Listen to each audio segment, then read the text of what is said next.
라는 말씀 제목으로 말씀 전해 주시겠습니다.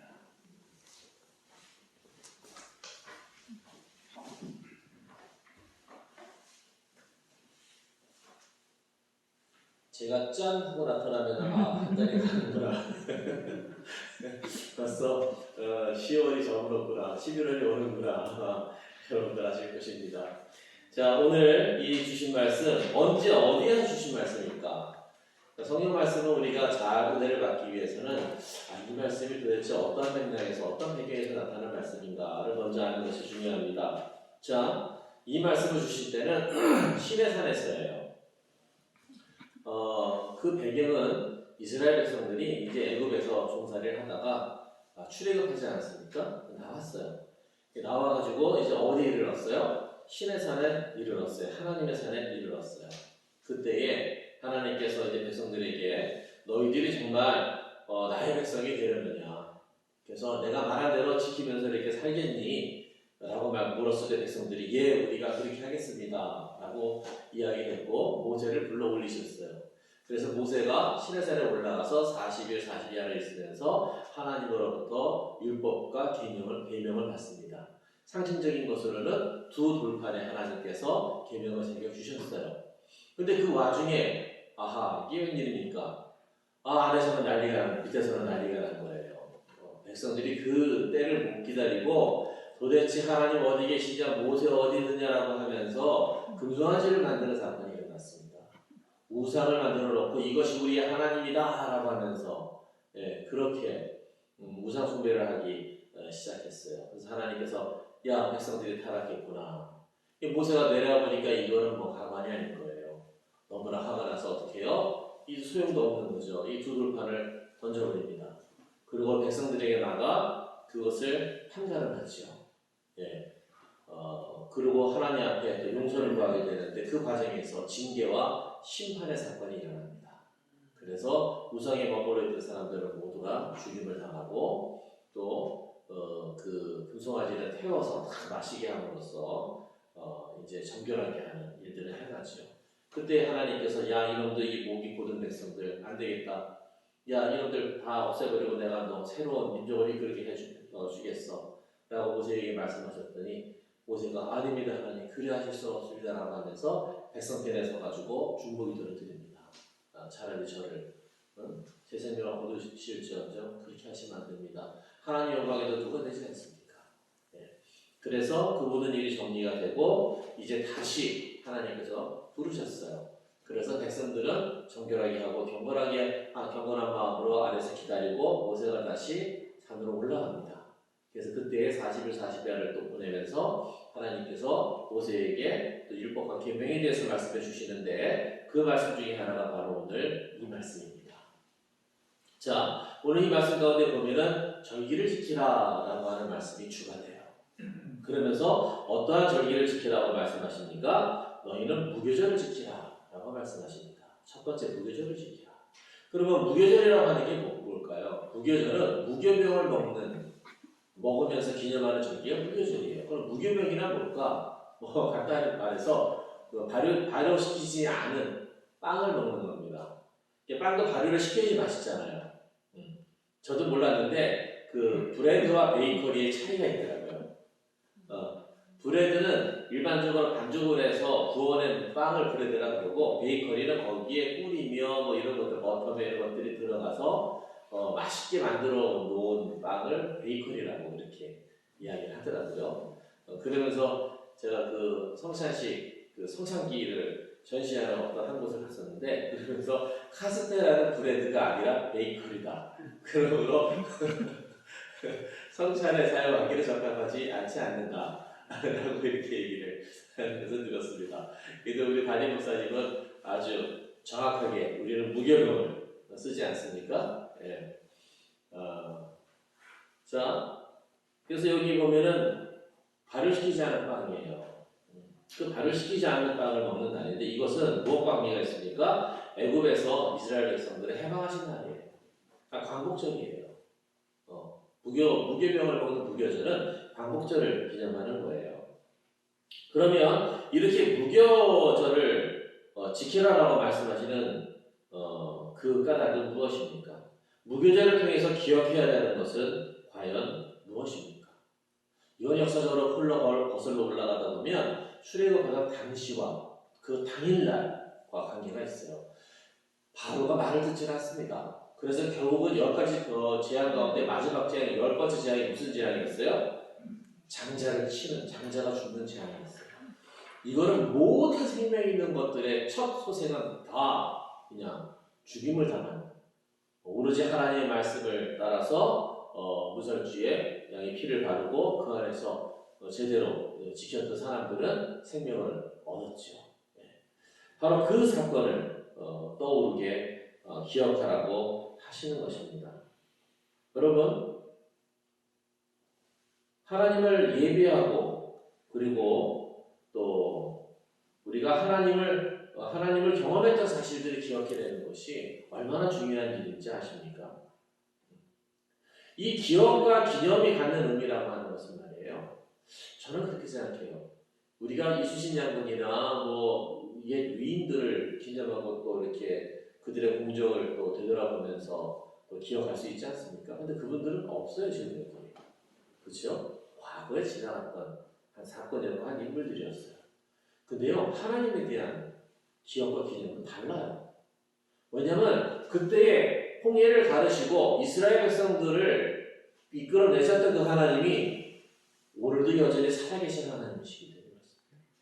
오늘도 동일하게 역사하시는 하나님이시기 때문에 그렇습니다. 오늘도 동일하게 우리와 함께 하시는 하나님이시기 때문에 그렇습니다. 그래서 저는 이거를 가르쳐서 과거의 현재하다라고 이렇게 저 스스로가 명칭을 칭했어요. 예. 과거의 현재화. 그 과거에 있는 사건을 기억하지만 그 과거에 있는 사건으로 끝나는 것이 아니라 현재에 있는 동일하게 유효하고 동일하게 역사하고 경험할 수 있는 일이 된다라고 하는 이야기죠. 그러면서 이 말씀을 준비하면서 제가 떠올랐던 게 있었어요. 내가 기억하고 기념하는 일들 중에서 가장 그래도 머릿속에 남는 게 뭘까? 라고 생각해봤어요. 여러분은 어떤 일들이 기억에 남으십니까?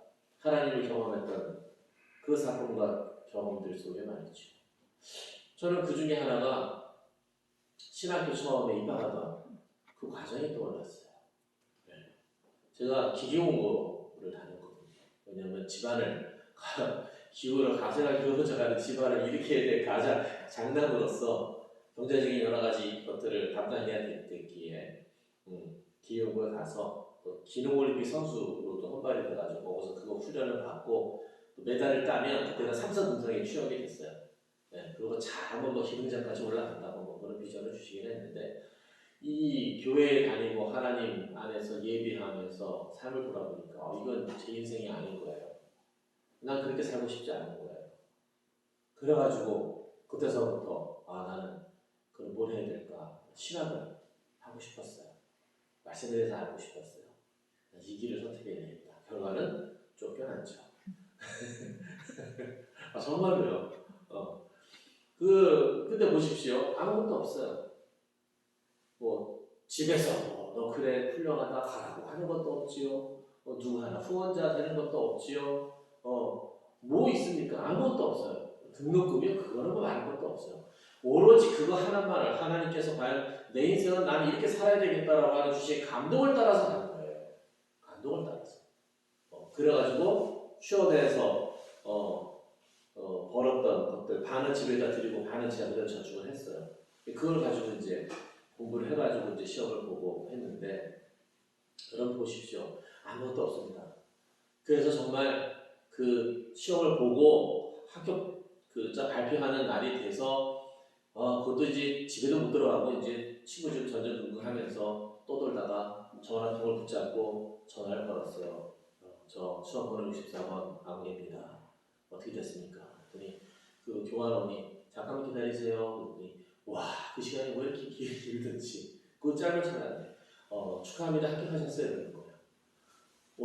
내가 합격을 하다니. 저는 아마 밑에서 두 번째로 붙었을 것 같아요. 첫 번째는. 실습하느라 공부할 시간이 없었어요. 정말 하루 일주일에 10시간씩 실습을 했어요. 거기서 밤늦게까지 10시까지 11시까지 막. 그 소리를 듣는데 막 그냥 어느 하시는 말씀이 그 사실이더라. 막 모든 게 쫙 그냥 피등 지나가듯이 막 지나가는데 근데 이 소식을 알릴 데가 없잖아요. 그래가지고 교회를 간 거예요. 그래서 목사님한테 목사님 합격했습니다. 말씀을 드리고 하나님 감사합니다. 근데 그걸 뭐합니까? 등록금이 없잖아요. 아무것도 없잖아요. 그때서부터 이제 기도하고 하나님 저는 제가 할 일 다 했습니다. 이제 하나님께서 하시는 겁니다. 그때 일이 떠오르더라고요. 그때는 뭐 앞뒤를 잰 것도 없었어요. 그냥 가야 된다고 생각하니까 갔던 거예요. 그리고 누구만을 바라보고 믿고 간 거예요? 하나님만을 바라보고 믿고 간 거예요. 예. 그 시절이 떠오르더라고요.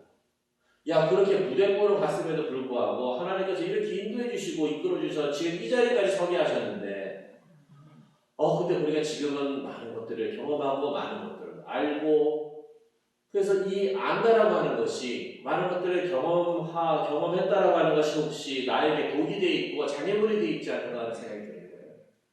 그래서 하나님께서 역사하시고 홍해를 가를 준비가 되셨음에도 불구하고 머뭇거리고 개선하고 재는하고 내가 해야 할 일들, 살아가야 될 삶, 살아내야 될 삶을 살지 못하고 있는 것은 아닌가. 이 생각이 들더라고요. 그때 그 하나님이 지금도 동일하신 나의 하나님이신데 과연 나는 여기서 하나님은 변함이 없으신데 그건 누가 변했나? 내가 변한 거 아닌가? 여러분 그 생각이 들었습니다. 너무 많이 알고 경험한 것이 너무 많아서 오히려 장애물이 되고 내 눈을 가리고 있는 것은 아닌가 말이죠. 여러분 기억과 기념이라고 하는 것은 정말로 중요합니다.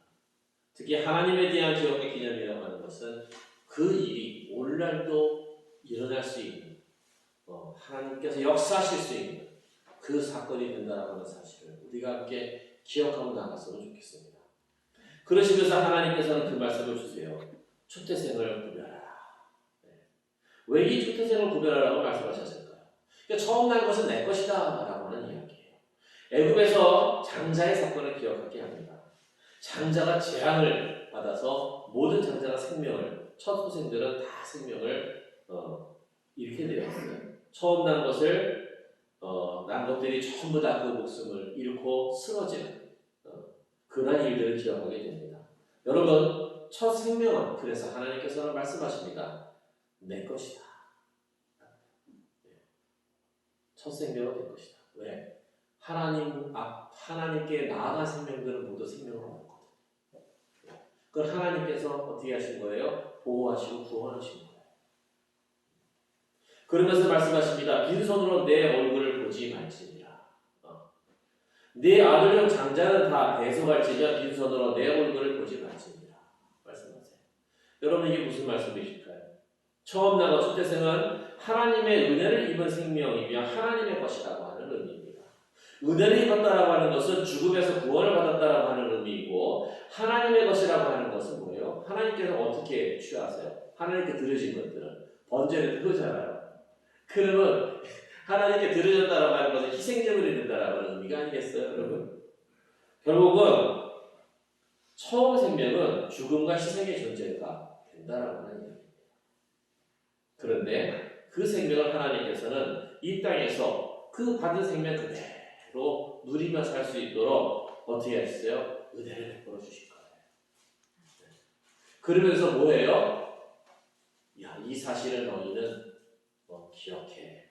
그리고 나에게 올 때는 빈손으로 오지 마. 나귀 한 마리도 그래요. 그 나귀 새끼를 갖다가 첫 새끼를 자기가 취하고 싶으면 어떻게 해요? 양이나 다른 것들을 어떻게 대속물로 드렸어요. 바쳤어요. 대신 죽어야 됐어요.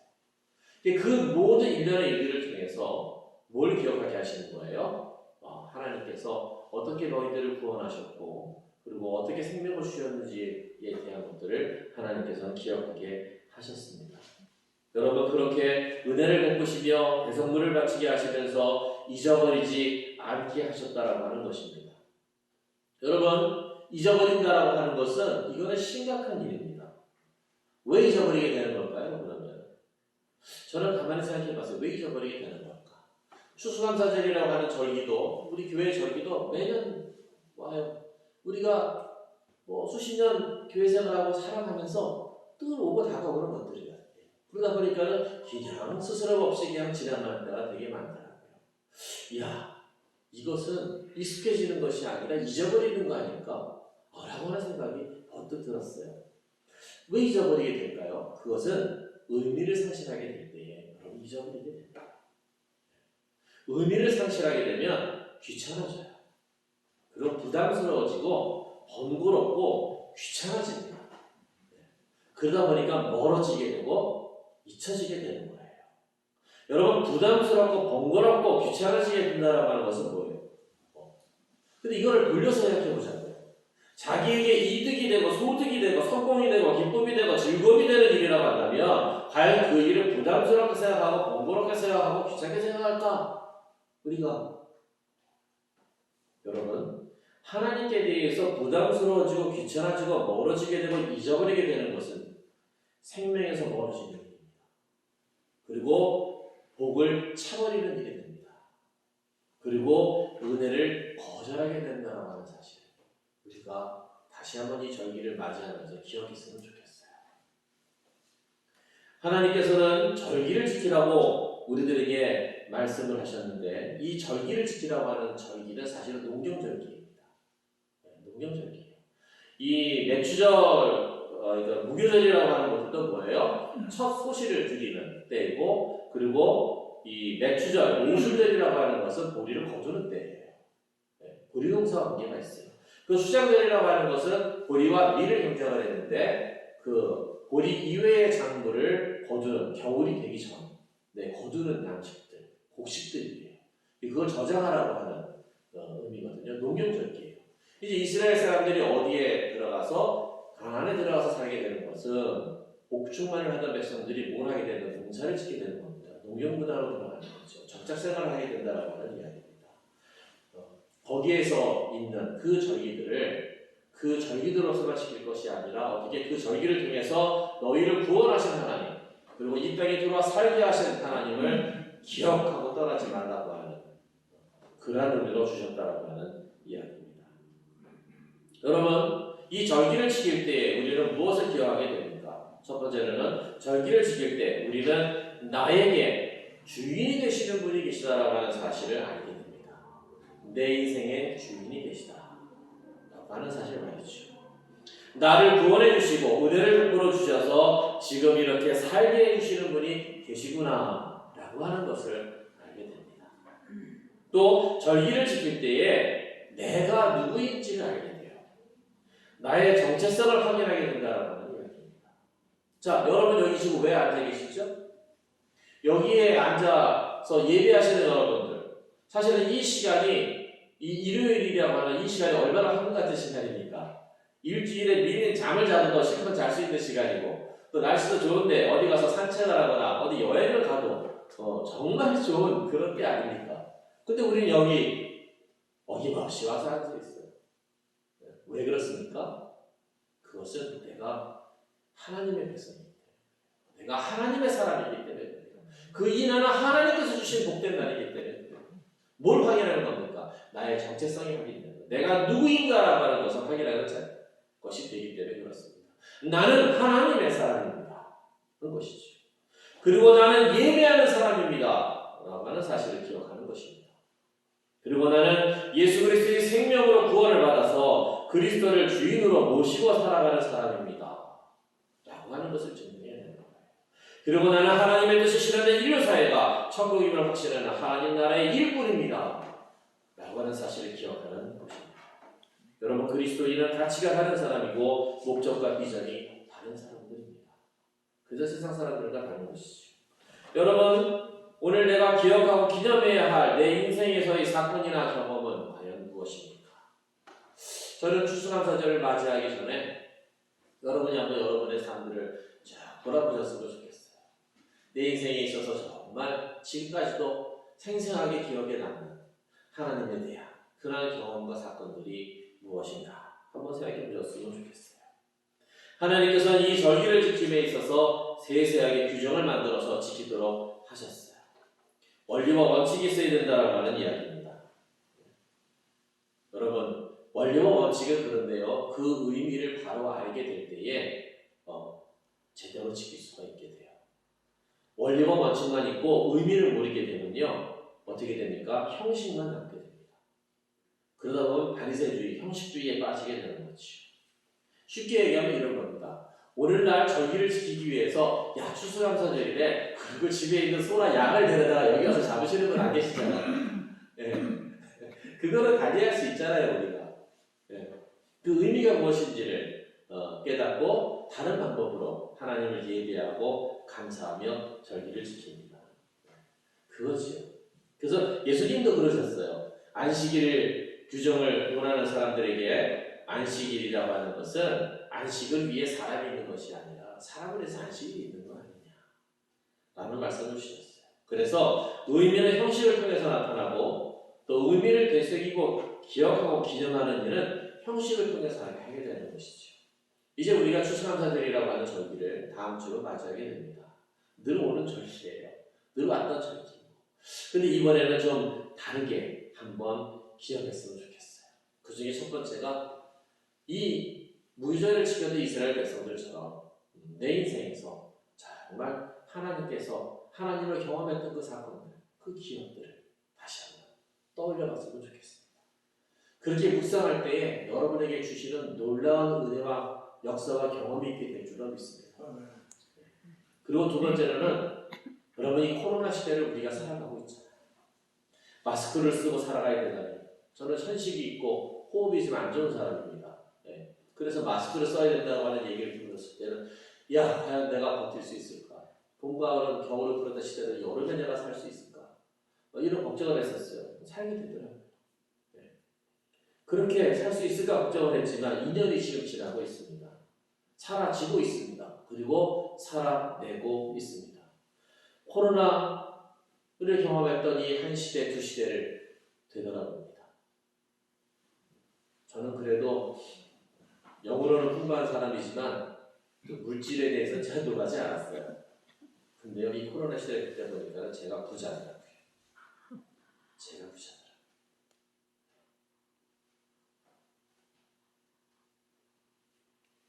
얼마나 많은 사람들이 힘들고 그리고 버거워서 자기 생명까지도 포기하고 있는지. 네. 제가 부자더라고요.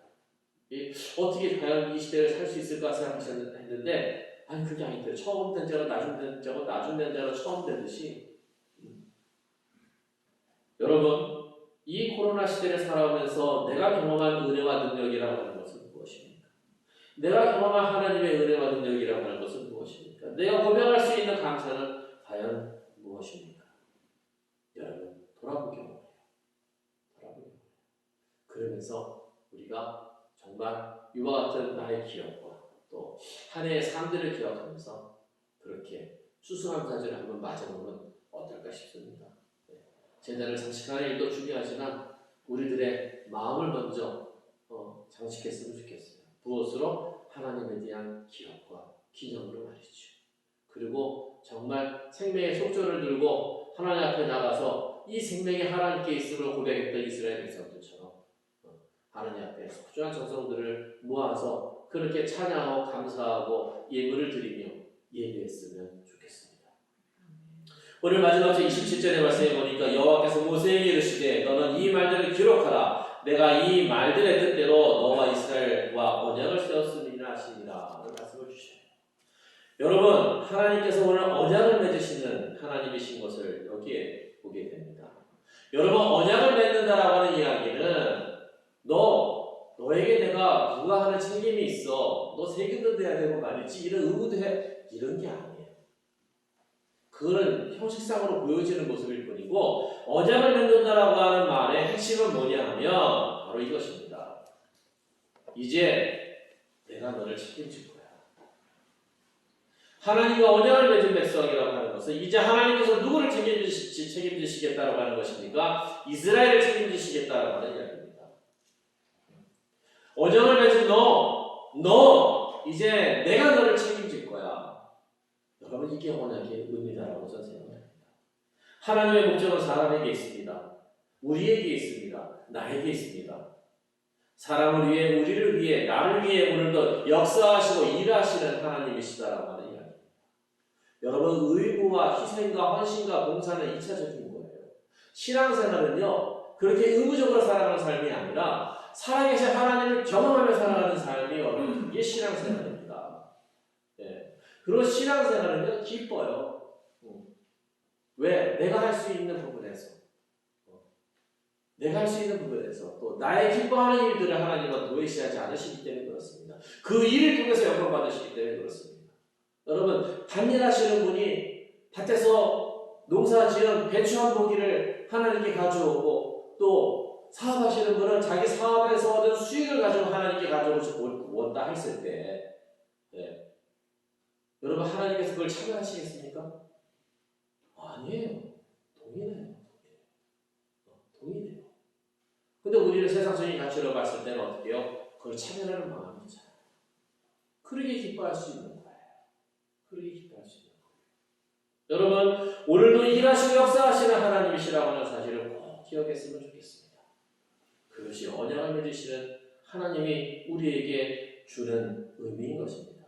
요즘 제가 묵상하는 가운데에 은혜 받는 찬양이 있습니다. Waymaker라고 하는 찬양입니다. 여러분 유튜브에 한번 찾아보세요. Waymaker, 길을 만드시는 주 이렇게 치면 나옵니다. 길을 만드시는 주 또는 Waymaker. 뭐 후문에 의하면 이거를 만들었던 가수가 대한민국 후무라라고 하는 그와 같은 또 영감과 계시를 받아서 또 이렇게 작사하고 작곡했다라고 하는 이야기가 있습니다. 근데 그 가사에 보면 그게 있어요. 하나님은 일하시는 하나님, 역사하시는 하나님. 일도 사역이 딱 맞아요. 일하시고 역사하시는 하나님인데 그 하나님은 어떤 하나님이냐? You are waymaker. 길을 만드시는 하나님이시다. You are miracle worker. 기적을 행하시는 하나님이시다. You are promise keeper. 약속을 이루시는 하나님이시다. You are light in the darkness. 어둠으로부터 빛이 되시는 하나님이시다. My God, that is who you are. 바로 그분이 나의 하나님이시다. 여러분 꼭 한번 들어보시기 바랍니다. 얼마나 가사가 오히려 영어의 라임이 더 좋은 것 같아요. 우리나라가 요 부분에서 유와 하나님 어떤 분이시냐? Waymaker, 길을 만드시는 분, Miracle worker, Promise keeper, light in the darkness. My God, that is who you are. 우리 나의 하나님이십니다. 이렇게 살아계신 하나님이시고 어쩌면 지금도 우리 앞에 놓여있는 홍해를 가르치기 위해서 준비하시는 그런 또 하나님도 되시리라 저는 확신합니다. 그런데 문제는 그 앞에 서 있는 나 자신. 예배와 절기의 의미를 다시금 되새기고 함께 모여서 내 삶에서 경험한 살아계신 하나님을 고백하며 감사하는 추수감사절이 되기를 기도합니다. 아멘. 코로나의 시대를 살게 하시고 살아내게 하신 하나님의 은혜를 기억하고 감사하고 찬양으로 맞이할 수 있는 그와 같은 추수감사절이 되기를 주님의 이름으로 간절히 부탁을 드립니다. 기도하겠습니다. 살아계신 하나님은 어제나 오늘이나 동일하게 살아계신 하나님이실 텐데 과연 저희들이 하나님의 백성으로서의 정체성과 또 하나님께서 저에게 주신 삶의 의미들과 목적들을 잊고 살아온 것은 아닌지요. 매해 똑같은 절기들이 지나갑니다. 그 절기를 지나 보내고 있습니다. 이제 코로나 2주년을 맞이하는 이 시점에서 이 시대, 이 어려운 역경의 시절 속에서 우리를 살게 하셨고 살아내게 하신 그 하나님의 우리에게 주신 은혜와 그 섭리와 역사들을 다시 한번 되새기며 추수감사절을 맞이하길 원합니다. 내 생명이 주께 있음을 다시 한번 고백하며 하나님 앞에 내 마음과 정성과 감사의 예물을 온전히 드리며 찬양하고 기쁨으로 예배하길 원합니다. 성령님 한 주간도 저희들의 삶 가운데에 하나님에 대한 기억들과 하나님에 대한 사건들을 기억나게 하여 주시옵시고 그 속에서 다시 한번 이 어려운 시절 속에서도 비전을 주시고 우리로 하여금 앞으로 전진하게 하시는 그 길이 무엇인지 하나님께서 만들어 놓으신 길이 길이 무엇인지를 발견할 수 있도록 인도해 주시옵시고 그 길 가운데에서 기적을 행하시는 하나님이심을 경험할 수 있도록 인도하여 주시옵소서.